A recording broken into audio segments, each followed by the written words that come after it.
Bonjour à tous et bienvenue sur RCF. Merci d'être fidèles à notre matinale. Il est 8h10 et c'est l'heure du grand invité au cœur du carême. Alors que mardi, le pape François a invité les catholiques du monde entier à célébrer les 5 ans de Laudato Si et qu'il a lancé une semaine spéciale autour de cette encyclique à partir du 16 mai prochain, eh bien nous recevons ce matin le directeur du pôle de recherche des Bernardins. Alors les Bernardins, vous connaissez, c'est à Paris. C'est un lieu de rencontre, de formation, de recherche et de culture qui de plus en plus cherche à approfondir la dynamique initiée par le pape François avec cette encyclique Laudato Si. Frédéric Louzeau, bonjour.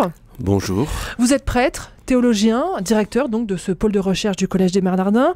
Avec le philosophe Bruno Latour, vous avez dirigé aux Bernardins tout un travail de recherche sur les sources de l'insensibilité écologique. Nous reviendrons sur ce concept.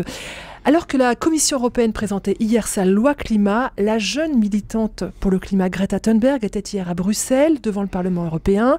Elle a rappelé l'urgence climatique et la nécessité d'agir. Elle a ainsi déclaré aux eurodéputés « Vous avez dit, c'est vrai que la maison est en feu, mais après, vous allez vous recoucher dans cette même maison. Ça n'a pas de sens. » Alors, quel regard, Frédéric Louzeau, portez-vous sur l'engagement de Greta Thunberg et plus généralement d'une partie de la jeunesse, et comment comprendre la quasi-surdité des adultes à qui il s'adresse?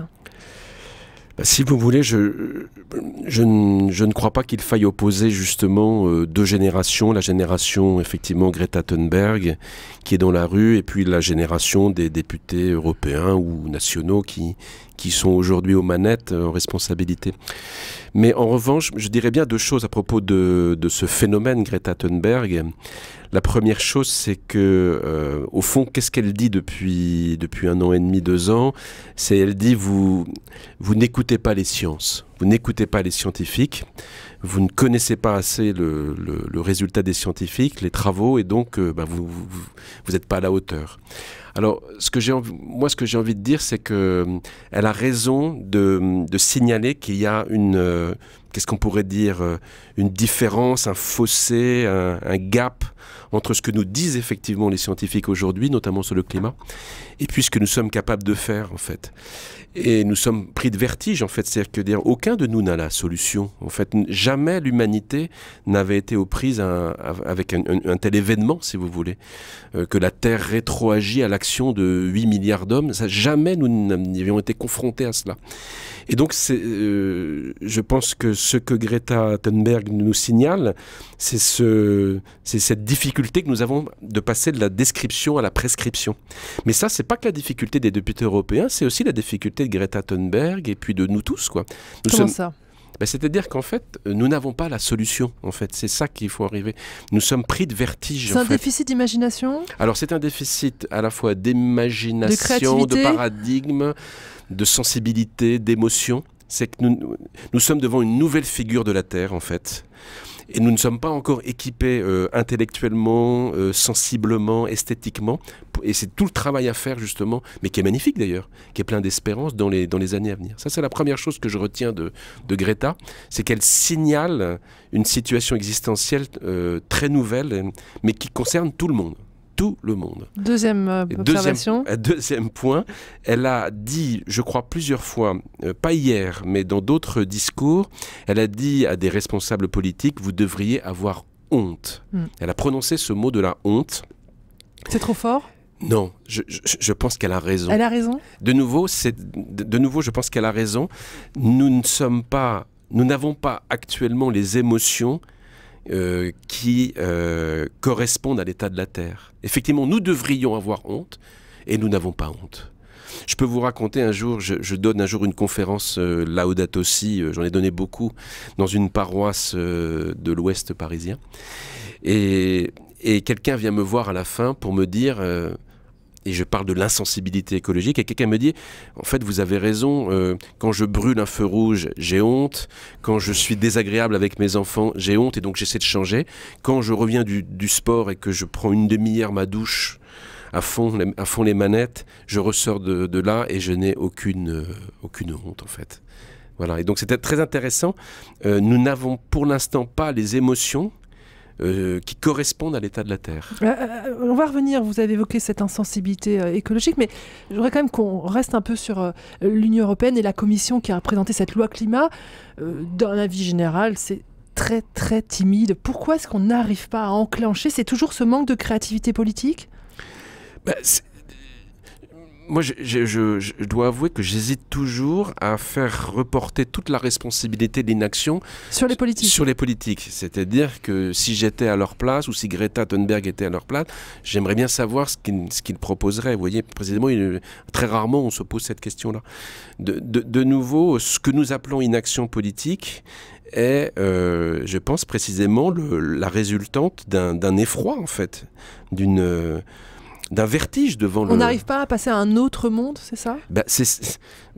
Nous sommes en train d'essayer d'y passer dans cet autre monde, mais c'est tout à fait normal que ce soit... Et l'impatience de la jeunesse Oui, l'impatience de la jeunesse, l'impatience des militants écologistes se comprend extrêmement bien. Voilà.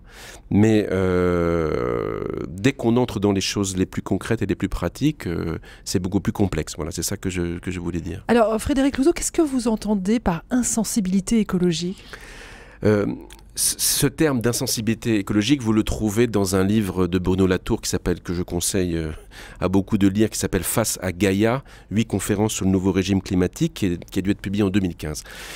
L'insensibilité écologique, c'était un constat que faisait Latour en 2015 en disant, mais au fond, ça fait des décennies que les scientifiques nous alertent justement sur la maison qui brûle, sur la destruction des écosystèmes, sur le fait que nous sommes en train de perdre notre Terre. Voilà. Et que l'habitabilité de la Terre diminue, ça fait 40, 50 ans que nous sommes au courant en fait. Et nous ne faisons pratiquement rien, ça ne nous touche pas. Voilà. C'est ça ce qu'il appelle la sensibilité écologique. Alors le pape François a donc lancé mardi un appel à célébrer les 5 ans de Laudato Si. Aujourd'hui, on l'a oublié, mais en 2015, on revient de loin. Avant François, l'écologie n'est pas du tout une préoccupation importante, officielle de l'Église catholique. Il y a même une certaine méfiance envers les écolos. Je ne dirais pas exactement la chose suivante parce que, enseignant la doctrine sociale de l'Église depuis 20 ans, je me suis penché sur justement les discours écologiques des papes avant Laudato Si. Donc ils étaient tous écolos avant François, mais on ne le savait pas, c'est ça? Non, non, je ne sais pas s'ils étaient écolos, mais en tout cas, il y avait... Depuis le pape Paul VI, un enseignement, une doctrine de l'Église sur l'écologie, le rapport à la terre, la protection de la terre, etc. Donc ça ne date pas du pape François. Le plus de François, c'est le charisme ? Alors, en revanche, il n'existait pas de document central. Vous le retrouviez dans des homélies, des discours, etc. Donc là, le premier intérêt de Laudato Si, c'est que vous avez dans un seul document, j'allais dire, la totalité aujourd'hui de ce que l'Église magistérielle propose, etc. Et la deuxième nouveauté, c'est le style poétique et prophétique, qui effectivement n'était absolument pas le cas des papes précédents, et qui au fond, tout se résume dans ce cri de la terre et des pauvres. C'est ça qui est absolument nouveau, c'est que la terre crie, voilà, et que nous n'entendons pas le cri. Et ça, vraiment, je crois que c'est ce qu'apporte Laudato Si. Et que ce cri rejoint celui des pauvres. Ah oui, un seul et même cri pour le pape. Peut-être que je peux rajouter aussi sur Laudato Si, c'est que ça a effectivement relancé les catholiques, remis les chrétiens et les catholiques dans les enjeux environnementaux. Je peux Est-ce qu'il y a une écologie catholique aujourd'hui ?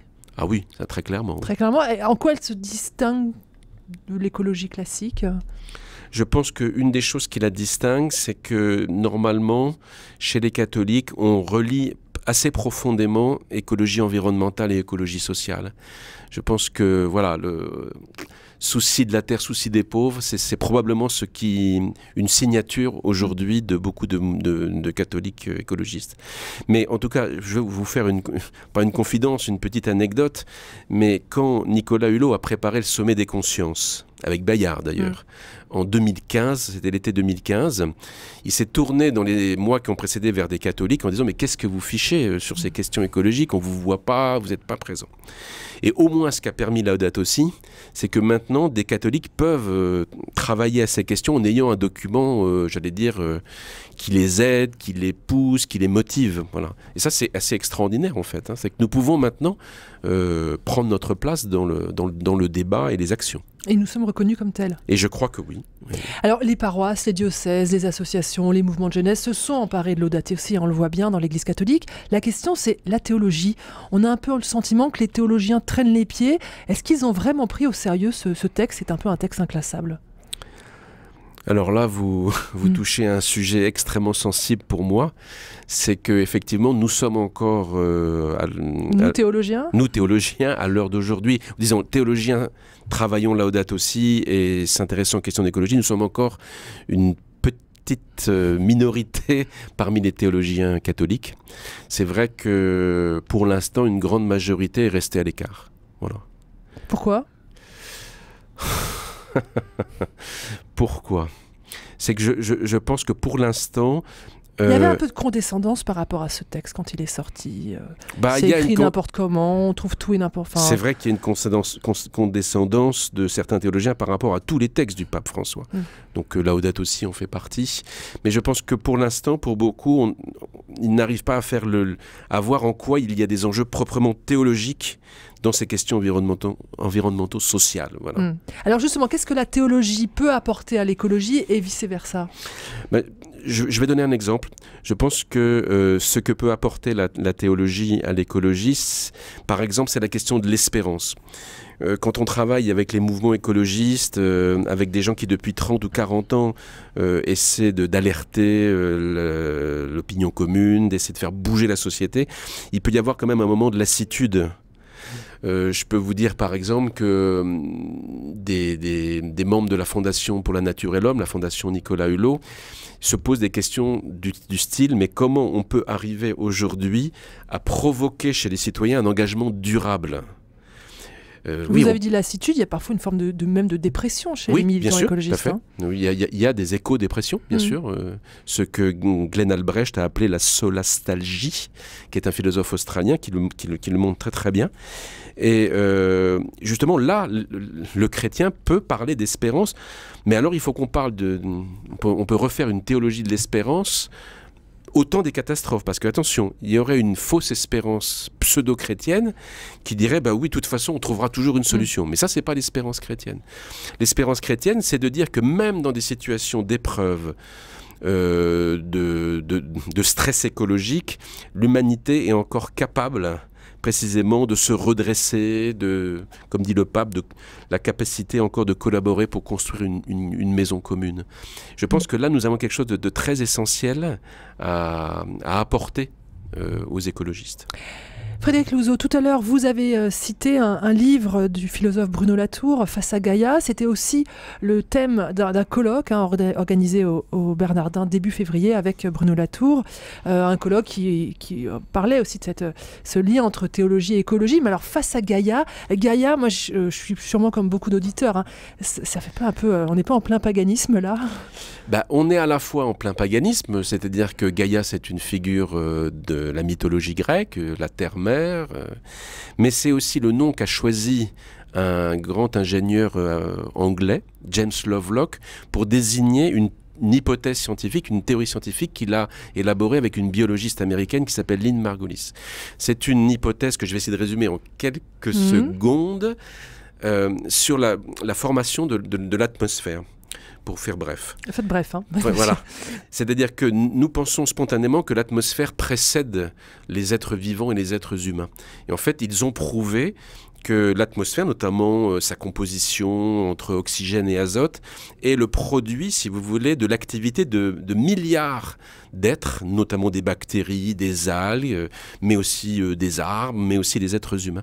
Donc vous voyez, nous ne sommes pas sur la Terre, dit cette hypothèse, nous sommes immergé à l'intérieur de cette petite peau qui est la biosphère, et cette biosphère est le résultat d'une co-création entre des milliards d'êtres vivants. Et donc ça veut dire que si l'atmosphère a une histoire et qu'elle a été créée, elle peut aussi être détruite. Et donc si vous voulez, c'est une hypothèse scientifique qui révolutionne complètement ce que c'est que la Terre. Et donc, ce terme de Gaïa serait plus juste, plus ajusté que le concept de maison commune du pape François, qui serait peut-être un peu étroit, ou comme l'était aussi celui d'environnement ou de nature, c'est ça ? Il est beaucoup plus bouleversant, en fait. Maison commune, tout le monde c'est un terme gentil, pardon de vous le dire. Puis il y a ceux qui sont dans la maison et ceux qui n'y sont pas, c'est exactement, ça ? Et puis surtout, ça ne montre pas que nous co-créons ensemble les conditions matérielles de notre survie, de notre existence. Et ça, Gaïa le dit. C'est toute notre place dans la création qui est à repenser. Est-ce que nous sommes toujours au centre ? Précisément, l'hypothèse Gaïa nous montre que nous ne sommes pas exactement au centre, nous sommes un des acteurs de cette biosphère. Frédéric Louzeau, juste pour terminer, le carême, c'est le temps idéal pour approfondir Laudato Si ? Si vous voulez, je pense que le carême, c'est un moment pour écouter cette parole du Christ qu'il dit aux apôtres quand il est ressuscité dans l'évangile de Marc, allez et annoncer l'évangile à toutes les créatures. Qu'est-ce que ça veut dire annoncer l'évangile à toutes les créatures ? Moi, je le comprends aujourd'hui, justement, dans l'actualité. Si nous avons une vie plus frugale, plus simple, le poids que nous mettons sur différentes créatures va être soulevé. Nous avons aussi, par un style de vie plus simple, plus frugal, c'est ce que le carême nous propose, à libérer les autres créatures que nous avons dominées. Merci beaucoup Frédéric Louzeau d'avoir été ce matin notre grand invité dans la matinale. Je rappelle que vous êtes le directeur du centre de recherche du Collège des Bernardins. Du pôle de recherche. Du pôle de recherche du centre des Bernardins. Merci d'avoir été notre grand invité. Merci.